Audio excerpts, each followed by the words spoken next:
Jared, let's talk about some timing stuff, man, some rhythm stuff. I'm going to show you how to practice this stuff every day, kind of have like a definitive idea of what to practice. And yeah, it's going to be great, man. I'm sure you've noticed that I have muted my guitar strings off by tying a scarf to the neck. And the reason I have done that is because since we're working on timing and stuff, we're not going to get into what the left hand's doing or the fretting hand is doing. We're just going to work on the right hand today and what our feet are doing and being in time. So when you have that, it's not as noisy, man. It's very crisp. You can hear it. It's nice. So the first thing I would suggest doing is every day when you start practicing, maybe for just a couple minutes, either put on a metronome, and I would not do the same thing every day. So I'd put on a metronome maybe one day, put on a tune the next day, and I want you to just hold your guitar and stomp your foot in time and not play anything. Just feel the music and be in time with some part of your body. So usually I stomp my left foot, especially when I'm sitting down. But when I'm standing up, and I know you play standing up all the time, I would mark time. But we'll get into that in a second. So the first thing to do, hear this metronome, conceptualize. This is 1, 2, 3, 4, stomp.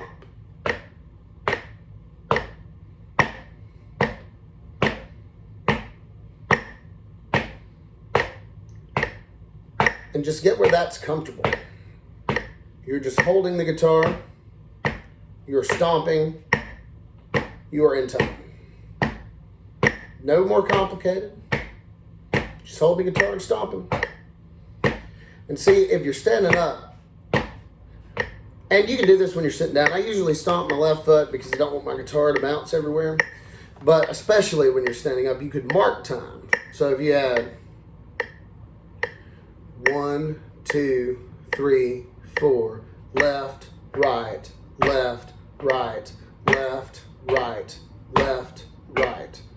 You're just stomping with both foots with both feet. And that's a good way to stay in time when you're standing up. A lot of times that's what I do. And you want your left foot to be on counts 1 and 3. 2 and 4 is the right foot. So I would do that a little bit. I would just get comfortable like breathing while I'm stomping. You know, you can also just pick up your heel if you don't want to stomp, but I stomp so I can make sure I'm feeling it. Just breathe. And you can also do this with music. You know, you put on a song, you do that. That will help a lot with your timing. The other thing I would suggest doing is with your metronome or a song, I would start off and I would just stomp. And I'd play quarter notes, 2, 3, 4 every beat with down strums, and just make sure I can keep that in time.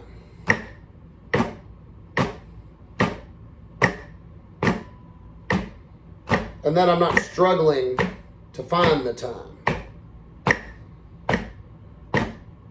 And this is a good way to sort of introduce this rhythmic grid I've got. Now, there's a couple of different times or feels that you might be playing in, but for a lot of stuff, if you're in like 4/4, you can sort of diagram out what your right hand is going to do, like per the count. So if you've got quarter notes, you'd be playing downs, probably. Now with eighth notes, you'd play down, up, down, up, down, up, down, up, 1 and 2 and 3 and 4. And that way, if you have a strumming pattern that's like, you know, you know you don't have to sit down and figure out what's going to be ups and what's going to be downs. So if you got 1, your strumming pattern was to go 1 and you'd go 2, ready, go, down, up, up, up. Because in your grid for eighth notes, you would have down, up, down, up, down, up, down, up. Since the rhythm of the song is just eliminating some of those downbeats, you can take those rights up and you can still play them, you just don't hit the string. So your hand is constantly moving at eighth notes. Like if you had 16th notes, be down, up, down, up, down, up, down, up, down, up, down, up, down, up, down, up. And if you were to start removing them, so like you were to move the second one, it would be Ready, go. Down, down, up, down, down, up, down, down, up, down, down, up. Remove the first one. It's going to be up, down, up. 1, down, up, down, up, down, up. But your hand is constantly moving. You just decide when the pick is going to hit the strings. The strings are avoiding the pick. And you can do that for triplets too. So if you had triplets, like your full grid would be the down ups, and then you can remove them, and that's how you know where you are in rhythm and which stroke to use. So if you were doing triplets, 2, triplet, down, up, down, up, down, up, down, up, down, up, down, up, down, up, down, up, down, up. So I might spend some time. Maybe I start off and stomp, breathe, do my quarter notes. When I'm feeling good about that, I do my 8th notes, triplets, 16th notes.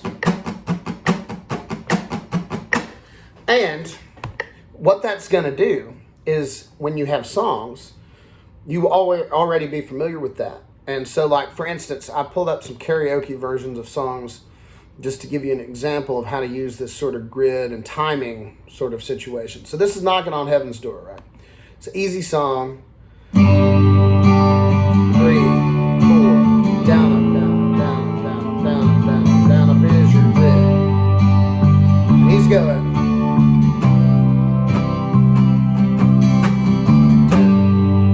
Down, up, down, down, down, down, down, up, down, down. But you could go 1. Down, up, down, up, down, up, down, up, down, up, down, down, down, down, down. So I would sit with songs for a little while and just try to just focus on what the right hand's doing. Play through the whole song muted with the right hand.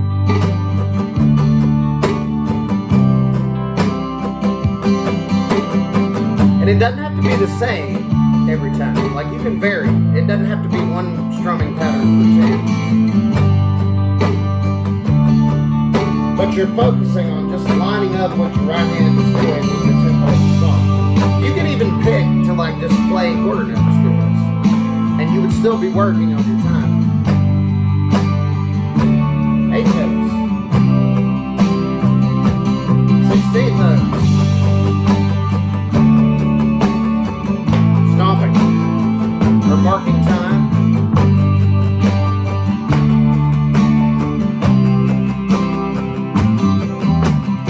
And then maybe put on a song with a more intricate strumming pattern. So this would be Wonderwall. And you got this down, down, down, down, up, down, down, up, down, up, down, down, down, down, up, down, down, up, down. 16 notes. 8 notes.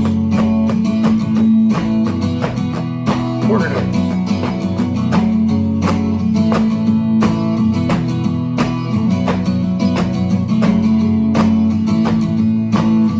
Maybe play the actual strumming pattern. Down, down, down, down, down, down, down, down.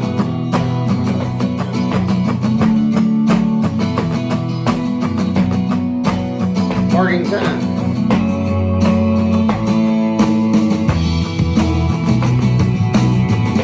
You're almost a drummer. You know, you're working just almost like a drummer. You're trying to stay in the groove of the song. That's all you're focused on. Another example would be like if you put on like a funk song, you know, like whatever that may be.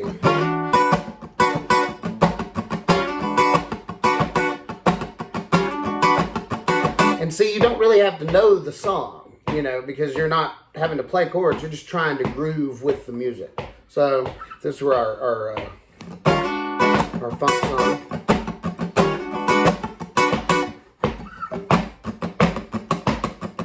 You're just jamming along like you're beating a drum or something.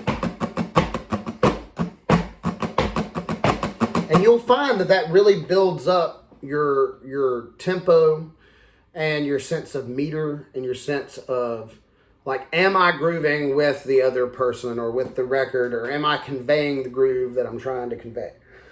So spend some time on that and let me know how that works, because, you know, we can always get a little deeper. This is just where I would start with, like, maybe spending 5-10 minutes on this every day. And then, you know, once you've done your rhythm practice, move on. Just move on. Play everything else you want to work on. As long as you're, like, attenuating it every day, you're going to see growth. Be good, man. I hope you're doing well.